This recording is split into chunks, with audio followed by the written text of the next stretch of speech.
Renata Agostini, queria te ouvir um pouco sobre quais são os próximos passos ou o que esperar da gestão de Daniela Marques à frente da Caixa. Boa tarde, Tainá, Yuri. Boa tarde a todos.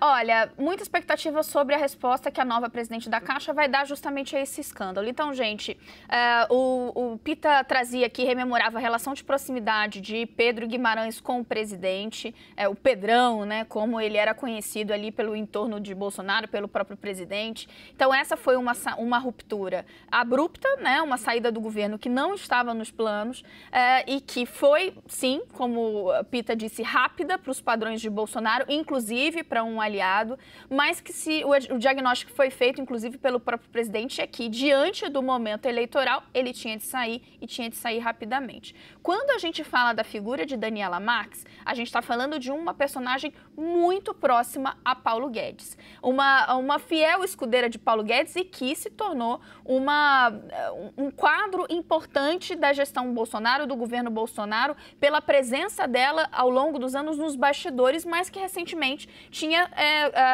assumido um posto de maior destaque na Secretaria Especial de Produtividade. Pois bem, da mesma maneira que não se esperava a saída de Pedro Guimarães dessa forma e tão rapidamente, né, isso vem por conta do trabalho jornalístico do site Metrópolis, Daniela Marques não estava com a cabeça na Caixa. Ela estava com a cabeça nesses próximos meses nos trabalhos ainda ali no Ministério da Economia.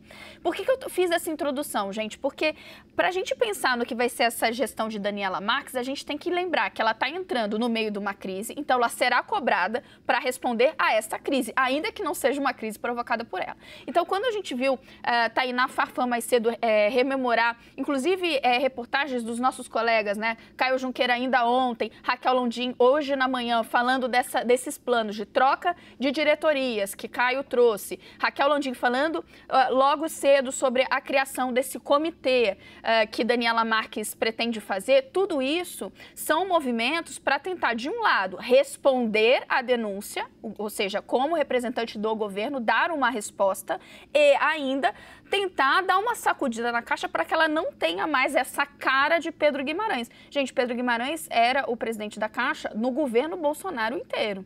Então, o banco, naturalmente, nesses últimos anos, foi moldado à visão dele. E olha que interessante, né, Pita e Tainá? Ao mesmo tempo que, assim, desde o primeiro momento, nos bastidores, os aliados do presidente estão, olha, não, tem que sair, o presidente sabe disso, ele está demorando, a gente precisa dar uma resposta, tudo isso é grave, é um desastre, tudo isso veio nos bastidores, vinha também acompanhado de uma constatação de que, como gestor, Pedro Guimarães entregava resultados. Então, esse é um movimento que Daniela Marques tem de fazer, de descaracterizar a Caixa nesses meses que faltam, né, dessa gestão Pedro Guimarães, mas manter o que aparentemente o governo concorda que é no bom caminho.